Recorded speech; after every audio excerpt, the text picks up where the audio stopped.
कभी कभी ना कोई एक दिन, बस एक दिन हमारे आने वाले कल की पूरी कहानी लिख देता है। 12 अक्टूबर 2025 भी शायद ऐसा ही एक दिन था। तो आज हम जरा गहराई में जाकर उन कुछ बड़ी घटनाओं को समझेंगे जिन्होंने उस तारीख को इतना खास बना दिया, और देखेंगे कि उनका असर आज भी हमारी दुनिया पर कैसे पड़ रहा है। तो इस दिन में ऐसा क्या खास था? देखिए, इसके महत्व को समझने के लिए हम 3 ऐसी कहानियों पर गौर करेंगे जो सुनने में बिल्कुल अलग लगती हैं। एक तरफ आर्कटिक में एक बड़ा राजनीतिक टकराव, दूसरी तरफ टेक सेक्टर में एक आर्थिक खींचतान, और तीसरी एक ऐसी साइंटिफिक कामयाबी जो शायद सब कुछ बदल सकती है। लगता तो है कि ये तीनों बातें बिल्कुल अलग हैं, है ना? पर असल में ये आपस में कैसे जुड़ी हैं? चलिए इसी पहेली को सुलझाते हैं।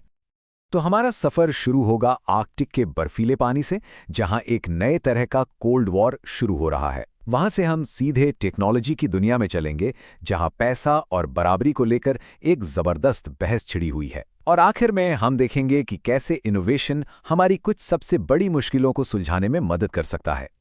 तो चलिए सबसे पहले बात करते हैं ग्लोबल स्टेज की। एक ऐसी जगह जहां पिघलती हुई बर्फ एक नई तरह की सियासी गर्मी पैदा कर रही है। तो देखिए, मामला ये है कि ग्लोबल वार्मिंग की वजह से आर्कटिक की बर्फ पिघल रही है। इससे हो ये रहा है कि जहाज़ों के लिए नए समुद्री रास्ते खुल रहे हैं। लेकिन असली सवाल ये है कि इन नए रास्तों पर कंट्रोल किसका होगा?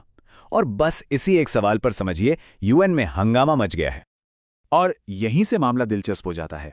हमारे सामने आर्कटिक के भविष्य को लेकर 2 एकदम अलग अलग विचार हैं। एक तरफ है अमेरिका का ओपन वाटर्स पैक्ट, जो कहता है कि आर्कटिक पर किसी एक देश का हक नहीं, ये सबके लिए खुला होना चाहिए। और दूसरी तरफ है रूस की सॉवरेन सेक्टर इनिशिएटिव, जो कहता है कि जिस देश का किनारा आर्कटिक से लगता है उसे अपने हिस्से पर पूरा कंट्रोल मिलना चाहिए। तो ये मामला सिर्फ जहाज़ों के आने जाने का नहीं है, ये पावर का है, कंट्रोल का है। और जैसा कि यूएन एम्बेसडर लीना पेट्रोवा ने साफ साफ कहा, बात बहुत बड़ी है। ये बहस सिर्फ शिपिंग की नहीं है, बल्कि इस बात की है कि आने वाले समय में दुनिया के कीमती संसाधनों पर किसका कब्जा होगा। मतलब ये बिल्कुल साफ दिखाता है कि कैसे क्लाइमेट चेंज अब सिर्फ पर्यावरण का मुद्दा नहीं रहा, ये सीधे सीधे जियोपॉलिटिक्स को, यानी दुनिया के पावर बैलेंस को बदल रहा है।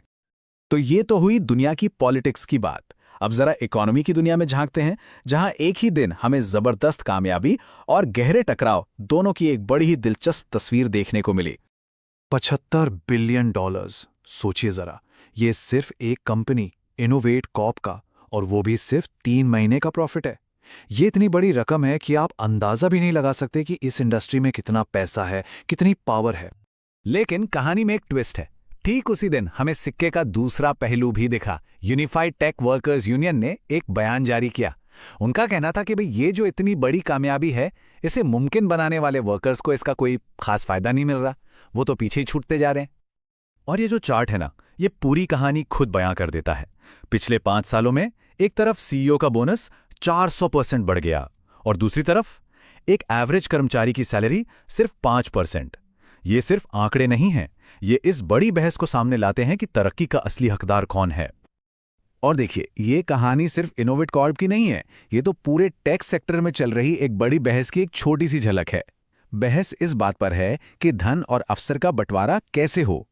तो सवाल ये उठता है कि जब इकोनॉमी इतनी तेजी से बदल रही है, तो हम ये कैसे पक्का करें कि इसका फायदा सबको मिले, सिर्फ कुछ लोगों को नहीं। तो इकोनॉमी की इन बहसों से अब थोड़ा आगे बढ़ते हैं और भविष्य की तरफ देखते हैं, क्योंकि उसी दिन एक ऐसी टेक्नोलॉजी सामने आई जिसने हमें हमारी सबसे बड़ी चुनौतियों में से एक से लड़ने के लिए एक नई उम्मीद दी। इसका नाम है Helios AI. Global climate institute ने इसे बनाया है, और ये एक ऐसा सिस्टम है जो सचमुच गेम चेंजर साबित हो सकता है। इसका काम क्या है? इसका काम है मौसम के सबसे खतरनाक रूप, मतलब जो बड़े बड़े तूफान और हीट वेव्स आते हैं, उनकी भविष्यवाणी करना, वो भी ऐसी सटीकता के साथ जो पहले कभी मुमकिन नहीं थी। तो ये काम कैसे करता है? अगर आसान भाषा में समझें तो ये सैटेलाइट और सेंसर से बहुत सारा डेटा इकट्ठा करता है। फिर इसका एआई उस डेटा में छुपे छोटे छोटे पैटर्न खोजता है, ऐसे पैटर्न जिन्हें पकड़ पाना इंसानों के लिए लगभग नामुमकिन है। और यही पैटर्न बताते हैं कि कोई बड़ा तूफान आने वाला है। और सबसे बड़ी बात, ये हफ्तों पहले एकदम सटीक चेतावनी दे सकता है। और ये देखिए, इसकी ताकत का सबूत 95%। सोचिए, 95% की एक्यूरेसी, और वो भी 3 हफ्ते पहले से। ये सिर्फ मौसम की भविष्यवाणी नहीं है, ये जिंदगियां बचाने वाली टेक्नोलॉजी है। ये एक बेहतरीन मिसाल है कि टेक्नोलॉजी अगर सही दिशा में इस्तेमाल हो तो इंसानियत की कितनी बड़ी मदद कर सकती है।